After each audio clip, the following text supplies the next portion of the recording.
From the beautiful waters of the Pacific, these pearls are from the largest of nature's pearl producers, the South Sea pearl oyster, Pinctada maxima.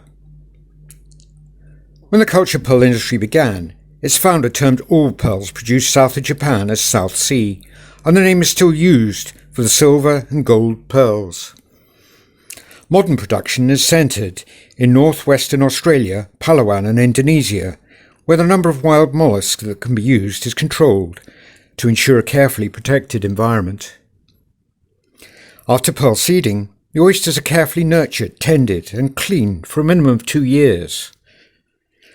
The most important value factor of these pearls is their lustre, that unique reflection of light which combines with the iridescence of the orient, giving life to the pearl.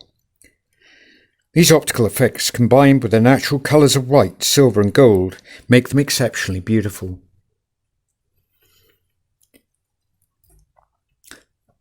This necklet has an 18-karat gold clasp set with diamonds, which enables it to be worn as a feature on the side of the neck. Nature's most beautiful gem.